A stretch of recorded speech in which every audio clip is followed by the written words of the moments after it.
All right, I'm going to call this committee to order. If I can have quiet in the chamber, please. All right. We're starting. A meeting of the Planning and Economic Development Committee was held on Tuesday, May 17th at 7 p.m. in the Aldermanic Chamber and via Zoom, which meeting link can be found in the agenda and on the city's website. Will the clerk please call the roll? Alderman at Large Melbourne Moran Jr. Here. Alderman at Large Michael B. O'Brien Sr. Present. Alderman John Cathy is here. Alderman at Large Ben Clemens. Here. And Alderman Derek Tebow. You have 4 in attendance, 1 not in attendance. And just looking online. And also in attendance, we have Alderman Tom Lopez. Alderman Camo. Alderman Jetty. And Alderman Dowd. And Director Cummings as well. All right. And Alderman Tebow did alert me that he would not be able to make tonight's session. With that said, I'll call the public hearing open, and we will be hearing, oh, I need a motion. Do I need a motion on public hearing? No. No, all right. So we're going to be having a public hearing on O-22-011, amending the zoning map by rezoning land situated north and south of Lake Street and west of Pine Street from local business to local business with mixed-use overlay district. Right. Is there anyone in the chamber in favor? Mr. Please Chairman? state your name and address for the record, please. Yes. Point Good of evening. order? Yes, sorry. My name is Paul DeCarolis. I'm sorry. I'm sorry, sir. Point of order? Yes. We may want to introduce the legislation first and then take the testimony. Yes. Just read So it. have an explanation of the ordinance and then do testimony. All right. Does anyone have an explanation of the ordinance in there? Is Mr. Sullivan online? Well, I know that the prime sponsor is here and Yes. I see the economic development director. Oh, my apologies. Alderman Camo, are you the prime sponsor? Sure, I don't have any notes in front of me, but basically, there is a vacant lot at the corner of Lake Street and Pine Street, and the associated property across the street, which is currently known as the Lake Street Garage. So that lot on the southwest corner has been vacant for quite some time, and this rezoning would allow a mixed-use overlay on top of the current LB zoning, which would allow future discussions about potential development on the site, which I think most people would agree, anything on that site would be an improvement over its current use, which is a vacant lot. Thank you, Alderman Camo. Is that good? All right. That's sufficient for purposes of the public hearing. I really do appreciate it, Alderman Clemens. Yes. I don't know where my head's at. That's okay. It's on your shoulders. It's in Washington. It's a joke. So can I have testimony in favor, and if you can state your name and address for the record, please? Good evening. My name is Paul DeCarolis. I'm a lawyer with the law firm of Gottesman Hollis in Nashua, and I represent the applicants regarding the application to rezone the property from LB to LB with the mixed-use overlay district. As you know, it's at the corner of Lake and Pine Streets, and historically, it's been for many years the Lake Street Garage, where for repairing cars and years ago pumping gas. And we think this is an appropriate property to have it rezoned for the mixed-use overlay district. And just the way that we got here at this point is that when the owners were thinking of selling the property, they met with the staff here at the planning department and to come up with different solutions and ideas that they could use for the property. And the staff referred them to private parties. They ultimately met with the applicant, CPC, who then met with the staff again, and ultimately the staff made the recommendation that this would be an appropriate site for the mixed-use overlay district. And I think that's appropriate for several reasons, particularly if you look at the purposes of the mixed-use overlay district, which is to promote the goals and objectives and strategies adopted by the master plan, to assist the conventional underlying zoning and land use regulations where modification is appropriate, to protect value and efficiency of operations surrounding properties, for example, just some of the examples.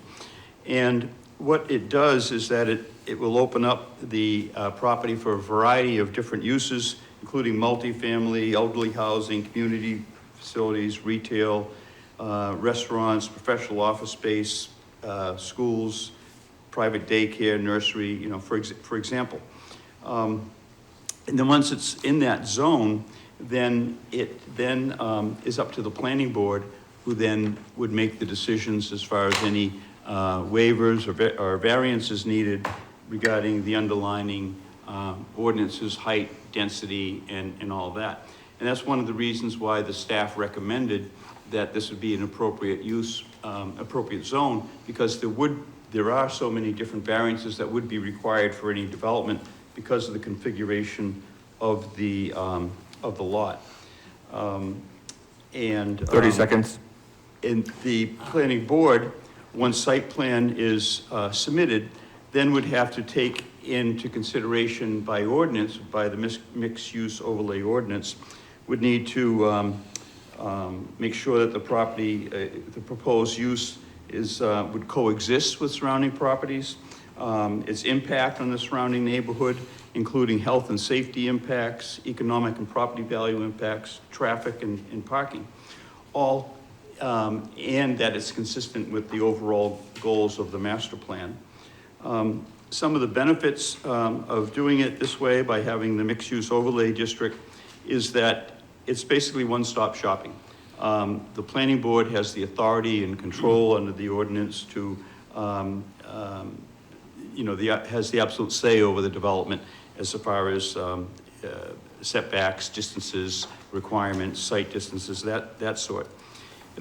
This would also allow for increased density in additional housing units, which the master plan has acknowledged as one of the goals of the master plan, is to increase the housing. It also allows for the redesign of a corner that's been a problem. When you come south on Pine Street and at the corner of Lake Street, because of the configuration there and the proximity of the building to the corner, this would solve some of those problems as well. We agree with the staff that this is an appropriate site for rezoning. You may know that this went to the planning board recently, and the planning board made a unanimous recommendation in support of the rezoning.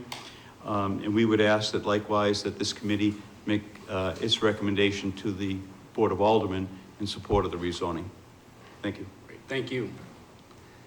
Anyone else in the chamber in favor? Anyone on Zoom in favor? It's okay, we have a second opportunity if you're not ready to talk now. All right, moving on. Anyone in opposition? If you're on Zoom, raise your hand, or anyone in the building, come to the microphone. All right, seeing no one on Zoom, again, second call for anyone in favor. Going once, twice, all right. Second again for in opposition. Seeing none on Zoom or in the chamber, I will have declared this public hearing closed at 7:08 p.m. Move on to the regular meeting. Yeah. And again, a meeting of the Planning and Economic Development Committee was held Tuesday, May 17th at 7:08 p.m. in the Aldermanic Chamber and via Zoom, which meeting link can be found on the agenda and on the city's website. Will the clerk please call the roll? Alderman at Large Melbourne Moran Jr. Present. Alderman at Large Michael B. O'Brien Sr. Present.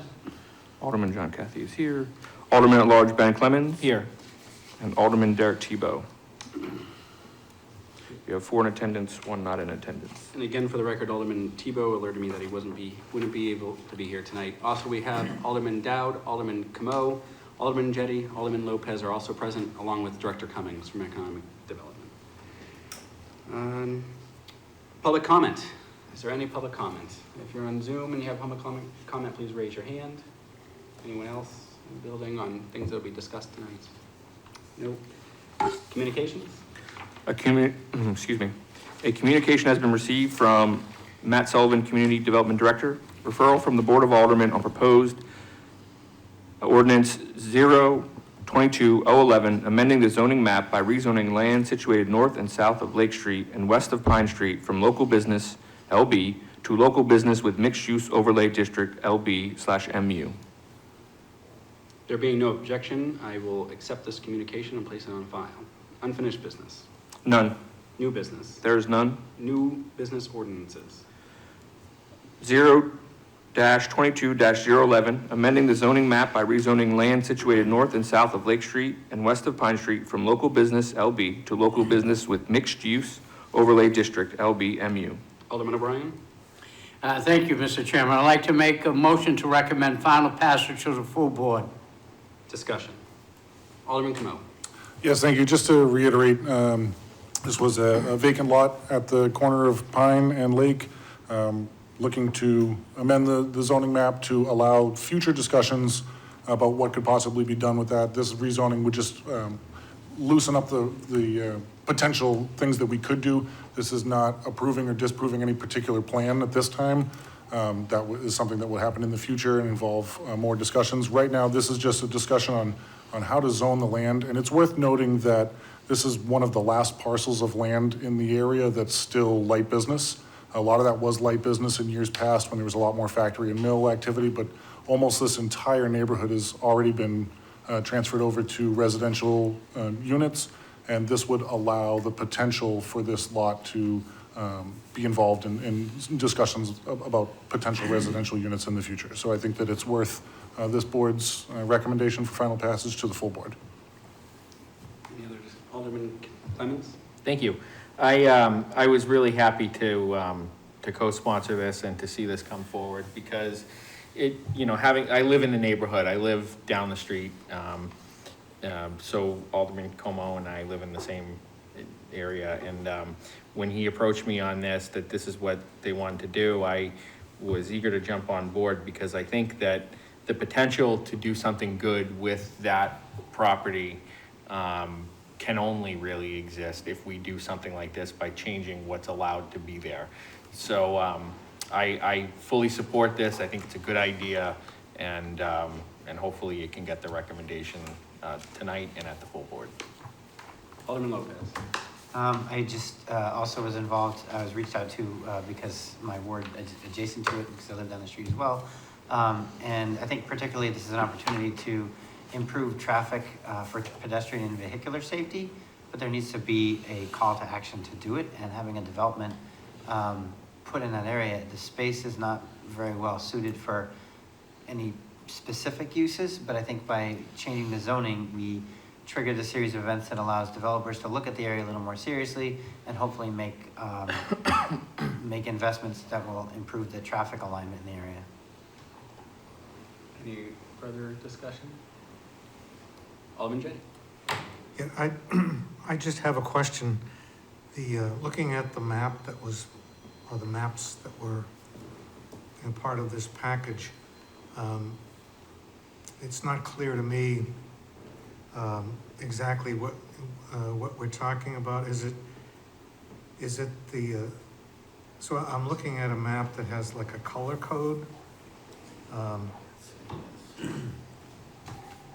So there's a blue section where the garage used, I think is still there. And then next to it, there's a gray section. It goes up to a yellow section. Is that the old railroad right of way? Is that? I'll Yes. defer to Alderman Camo. Yes, so there is an old railroad right-of-way in there. If you're looking at the color-coded map, I believe the main lot in question is the one that's not colored in. Is that correct? That's incorrect. Oh, It's the one that's, it basically looks white on your page. It's at the corner. The yellow is the existing residential zoning, I believe. And then the small blue triangle is the current Lake Street garage. And then directly across the street from the small blue triangle is the two kind of odd-shaped, almost like rectangular with weird protrusions that they're not colored in. That's the empty lot. The larger blue triangle is a little bit further west on Lake Street. I believe it currently sits the former home of Lauren Electric. I believe it's an empty building now, but that's one of the last, not industrial, but commercial pieces in that neighborhood is that electric building. Okay. And it's only blue because it's currently commercially zoned. But that's not the lot we're talking about. It's the rectangular lot that's not colored in. Okay, thank you. You're welcome. Alderman Kathy, then Alderman O'Brien. Just for clarification on that map, I thought I understood it, but that raises more questions. That blue triangle is part of the property, correct? The small blue triangle. The small blue one, right, so that whole Yeah. is the property. The larger blue triangle is just a different. Right, I'm not worried about that. Commercial zone downstream. They're just Right. showing what the blue is inside of their own Correct. property. The Okay. blue just means commercially zoned, but Right. this legislation is talking about the small piece on the north side of Lake Street and then the rectangular piece on the south side of Lake Street that's not colored in. Thank you. Alderman O'Brien.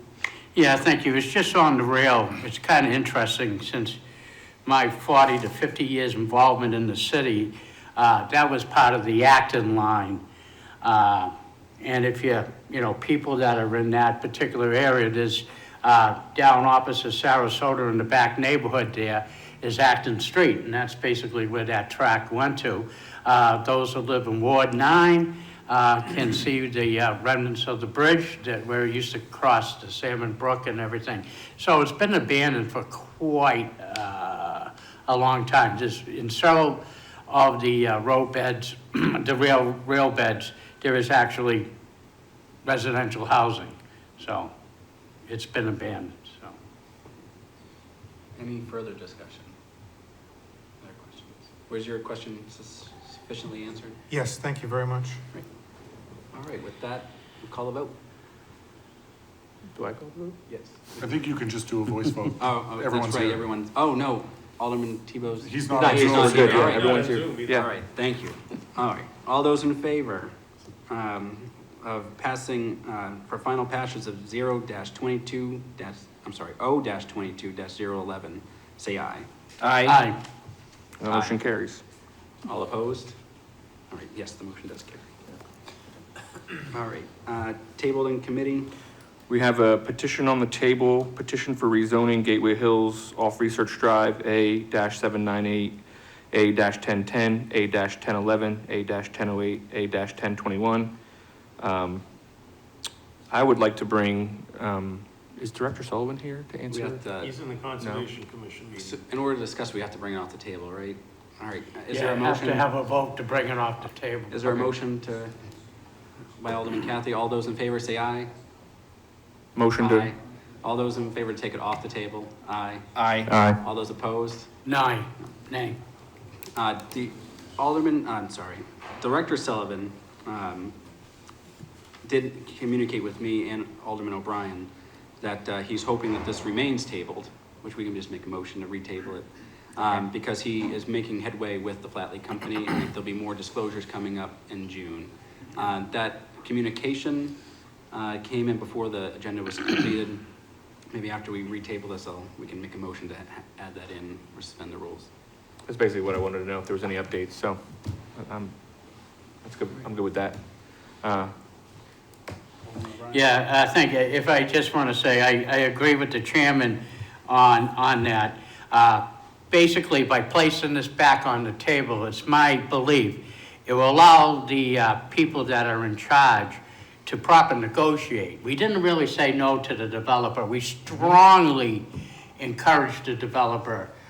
Basically, we're just in the forms of negotiation. And we owe that to the taxpayers, because this is going to affect a very busy East Dunstable Road neighborhood and the like. So I think it's part of due diligence. So if the chair would like, I'd make a motion to place it back on the table, if that's adequate. So moved. Okay. All those in favor, say aye. Aye. All those opposed? Motion passes. Without objection, to suspend the rules and accept communication from Director Sullivan regarding today's PEDC meeting hearing and attendance to be added to the record. It was received yesterday, May 16th at 12:40 p.m. And do I read it for the record out loud? No? All right. Any objection? No? All right, that'll be added to the record. General discussion. Oh, I'm sorry, Alderman Lopez. I just want to applaud you for adding the communication to the record and ensuring this was tabled. There was some accusations made on the interwebs that the city was hiding things because there was a tabled item on the table.